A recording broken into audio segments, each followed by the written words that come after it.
I need you, the listener, to be completely honest with me for a second here. Oh boy. No, seriously. Have you ever just had one of those days, or I don't know, maybe it's been a whole decade, where you look around and realize that adulting is basically just a giant, elaborate scam? Oh, 100%. Right. Yeah. Because I am at my absolute breaking point.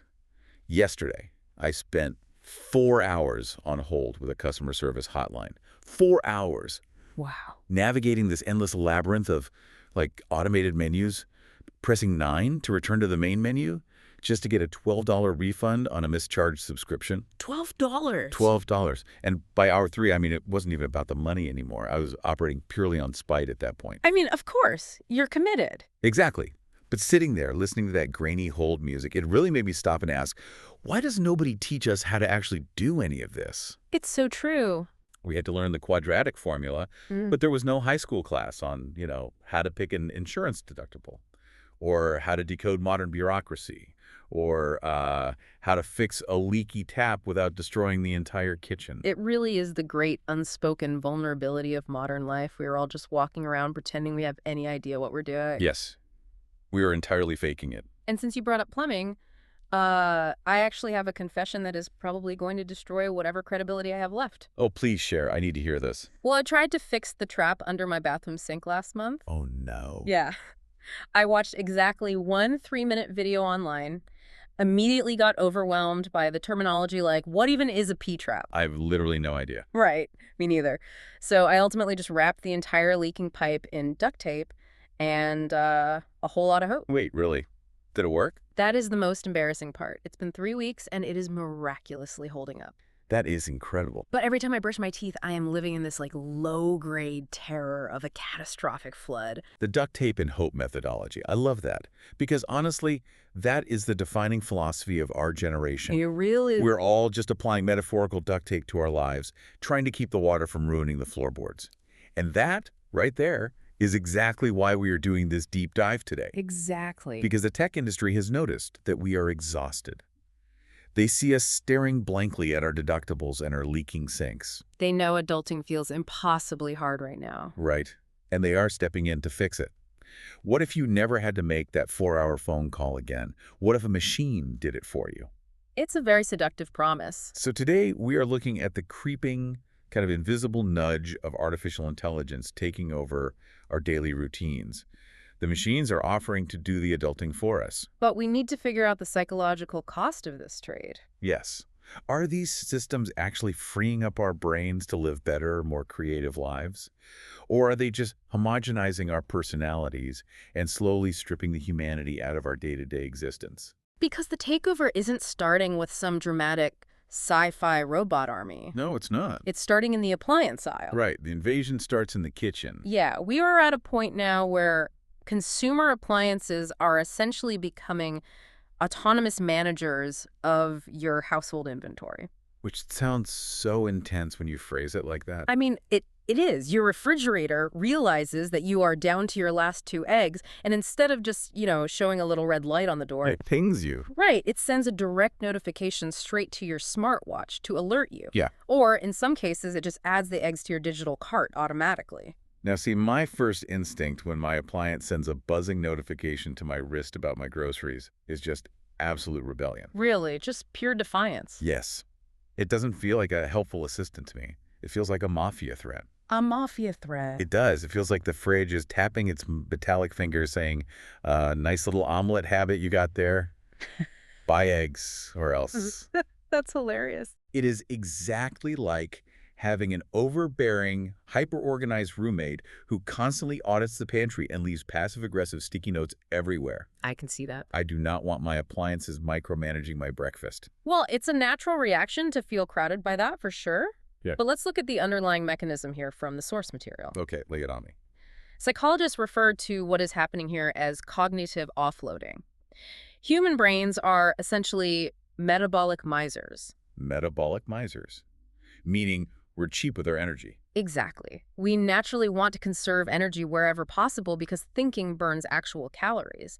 So when the fridge assumes the responsibility of inventory management, it's just attempting to eliminate a micro friction from your day. This is not judging my grocery shopping. No, not at all. It is just executing an algorithmic optimization to save you a fraction of a watt of brain power. Huh. And to understand why we will absolutely let the fridge win this battle, we just have to look back at GPS navigation. Oh, man. The ultimate cognitive offload. Precisely. Think back to the era of physical, paper maps. Oh, I remember. Getting into massive screaming arguments in the backseat of a car over a folded-up atlas. Trying to figure out which exit to take while hurtling down a highway at 60 miles an hour in the dark. It was incredibly stressful. Spatial mapping takes a massive amount of cognitive effort. It really does. And then, turn by turn, GPS arrived. And what did we do? We certainly didn't fight it. Nope. We completely, willingly outsourced our innate sense of direction. We handed over a fundamental human skill, the ability to navigate our physical world, and now we just blindly follow the glowing blue line on our screens. It's so true. We just obey the blue line. Yeah, our hippocampi literally do less work now, and we never looked back. I really want you, the listener, to pause and consider how quickly and how silently you gave up that cognitive load. It happened so fast. You used to have a mental map of your city. You knew which way was north. You knew the shortcuts. Now, if the blue line tells you to turn left into a lake, you at least consider it for a second. You'd pause. You'd be like, well, the map says so. Exactly. We traded a core survival skill for convenience, and we did it practically overnight. Yeah. So the question becomes, if we are that eager to give up knowing where we are physically going just to save a little mental energy, what else are we perfectly happy to hand over to an algorithm? And that is the pivotal leap. Because outsourcing spatial data, knowing where north is one thing. Right. But right now, we are moving from outsourcing our physical navigation to outsourcing our internal landscape. We are starting to outsource our actual thoughts, our tastes, and our communication. And this is where we move past the fridge, and it gets genuinely uncomfortable for me. How so? Well, because we all know our email clients finish our sentences now. We know the streaming apps curate our playlists. But it's the sheer efficiency of it that creates this incredibly blurry line. The predictive text. Yes. When you open an email, and the algorithm suggests the exact phrasing you're going to use, like, sounds good, looking forward to it, and you just press tab to accept it. Whose thought was that? It's a great question. Are you saving time? Or is the large language model subtly rewriting your personality to be more generic? It's a fascinating structural question about how these predictive models work, because a large language model doesn't actually know you. Right, it's not a person. No, it maps probability. It looks at billions of data points and calculates the most statistically likely sequence of words to follow a given prompt. So it's just math. Exactly. Yeah. So when you hit tab, you aren't expressing your unique voice. You are accepting the mathematical average of what a human in your demographic would say. Wow, that is incredibly bleak. It functions like a digital mirror, but one that only reflects the most smoothed-out average version of you. So if you let algorithms dictate your emails, your music, and your daily choices, you risk looping in this static state of consumption. Yeah, you're never actually evolving your tastes or your voice. And that is exactly my fear. If the AI is essentially acting as an unpaid intern, silently handling all these boring, repetitive adulting tasks. Replying to the emails, curating the playlists, auditing the eggs. Yes. Does that actually make our lives better? Or do we lose a crucial part of ourselves? Because I feel like the struggle, the mundane friction of making those small choices is the scaffolding of a human personality. That's a really poetic way to put it. Think about it. Making a weird choice at the grocery store, or phrasing an email slightly awkwardly because you were in a rush, those imperfections are what make you human. Sure. If you take away all the small friction-filled choices, what is actually left of me? It's a compelling philosophical stance, absolutely. But let's look at the counter-argument from the sources, which is rooted in attention economics. Okay, the defense of the unpaid intern. Let's hear it. Think of your cognitive bandwidth as a very finite, resource-like mental RAM in a computer. Okay. Every time you have to remember to buy eggs, or figure out how to politely decline a meeting in an email, or sort through an insurance deductible, you are spending that mental RAM. Right. And we already established that I'm exhausted by all of that. Exactly. So if the AI acts as that intern and clears out all the boring administrative clutter, What happens to that newly freed space? I guess I have more energy. Theoretically, it leaves wide open territory for deep work. If you don't spend an hour a day on the friction of mundane tasks, maybe you finally have the mental energy to write that novel. Or learn a language. Or just be more present with your family. The tech industry's argument is that they're clearing the brush so you can finally see the forest. The promise of free mental RAM, like, let us do the boring stuff so you can be a genius. It's an incredibly seductive pitch. It is, but I want to push this to the absolute limit. Go for it. Because we've moved from the physical space of groceries to the mental space of emails. Yeah. But the ultimate test of this invisible AI nudge, the thing that really forces us to define what we value, is what happens when this technology tries to automate our relationships. Yes, the friendship manager. Yes. This is where the integration of predictive AI moves from a convenience into an emotional minefield. It's wild. Tech developers are already testing AI personal assistants that won't just manage your calendar, they will actively manage your friendships. Yeah. The scenario from the sources looks exactly like this. Your AI assistant monitors your communication logs, realizes you haven't spoken to your mother in 3 days, and it doesn't just remind you. It doesn't just say call mom. No, it sends you a prompt saying, you haven't called your mom. Here is a contextually aware, perfectly drafted text message you can send her right now with one tap. That is so creepy. It gets crazier. It knows she had a doctor's appointment yesterday. It knows her dog was sick, and it weaves all that into a heartfelt message. And because it's powered by something like a GPT-5 model, it doesn't sound robotic at all. No, it mimics your tone, your cadence, even your typical use of emojis. It is a fully realized piece of emotional labor generated in a millisecond. And honestly, Yeah. my knee-jerk reaction is absolute horror. Really? Total horror. Yes, it feels like it destroys the very soul of human connection. Yeah. Put yourself in the shoes of the person receiving that message. Okay. If you get a beautifully worded thinking of you text from your best friend, and it moves you, it makes your day, and then you find out later that the text was actually generated by a probability algorithm, That would hurt. the friendship feels completely invalidated. Because the entire point of someone reaching out is the effort. The thought that counts. It's the fact that they took a moment out of their chaotic, duct-taped life to stop and think about you. Right. But, and this really terrifies me, part of me is deeply tempted. Gee, the convenience? If I'm exhausted after a 10-hour workday, and I know I should check in on a friend, an AI handing me a perfectly crafted text sounds like an absolute relief. Of course it does. And the fact that I would even consider selling out my own authenticity just to save 10 minutes of emotional labor is terrifying to me. It is terrifying, but before we grab the pitchforks and declare the end of human empathy, let's look at the behavioral data. Okay, what do the numbers say? Current surveys suggest that an estimated 50% of people would likely opt into this kind of automated relationship management in a heartbeat. Wait, half the population.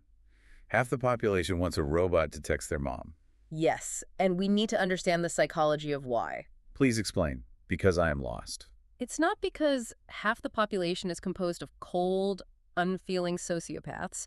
It is because we are living through an unprecedented epidemic of social anxiety and burnout. Ah, the exhaustion again. The modern world is overwhelming. For someone who is mentally depleted, maintaining a social network can feel less like a joy and more like a crushing obligation. I could definitely relate to that. They experience decision fatigue just trying to figure out how to start the text. Right. So for those people, the AI isn't replacing the soul of the friendship. It's acting as an accessibility tool. An accessibility tool. That's an interesting way to frame it. It severely lowers the barrier to entry for connection. If the alternative to an AI-generated text is a week of anxious paralysis and absolutely no communication at all, many would argue the automated text is actually the lesser evil. Wow.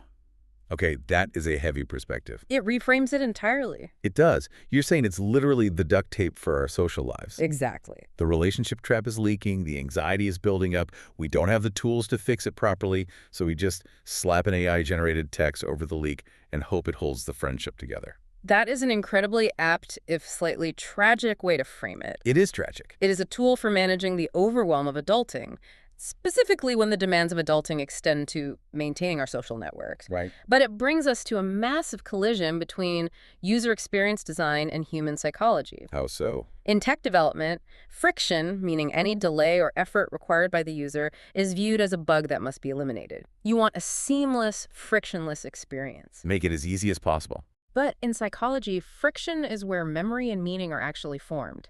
A relationship is the friction. Oh, wow. The awkward pauses, the struggle to find the right words, the effort of remembering a birthday, that friction is the proof of care. If you remove all the friction from a friendship, you might just be removing the friendship itself. Which brings us to the ultimate question for you, the listener. How do you weigh the friction of authentic communication against the frictionless relief of automated relationship maintenance? It's a tough balance. Because if UX designers win and all friction is removed, our lives become perfectly smooth, perfectly efficient, and completely hollow. So how do we navigate this? We have to bring this deep dive to a close and decide what we are actually supposed to do with this creeping algorithmic nudge. Do we surrender entirely or do we fight back? Well, I'm not taking a sledgehammer to my smart fridge. I paid way too much for it. And honestly, keeping food cold is still a valuable service. But I think the answer lies in something you just touched on. We don't have to reject the technology outright, but we have to establish hard boundaries. Right. My petty act of rebellion is going to be keeping the fridge, but going into the settings and turning off the inventory notifications. A small victory. I am reclaiming my grocery autonomy. I will buy eggs when I'm good and ready and not a moment before. It's a small boundary, but a vital one. The takeaway here from all the sources is intentionality. Intentionality. We don't have to go off the grid, throw our phones in the ocean, and navigate by the stars, but we must be incredibly conscious about what we choose to outsource. Right. Let the algorithm map the route to the restaurant, absolutely. Let it save you from a traffic jam. Yes, please. But maybe consciously choose not to let it write the text message inviting your friend to dinner. We have to look at our daily routines and actively say, choose your friction. I really like that. Identify the areas of your life where the struggle actually holds value and protect that friction fiercely. Choose your friction. I love that. Protect the awkward, messy parts of your day, because that's where the actual living happens. Exactly. Which brings me to one final thought I want to leave you, the listener, with today. Something to mull over the next time you're stuck on hold with customer service or staring at a blinking cursor on an email. Oh, this should be good. Let's say we give in.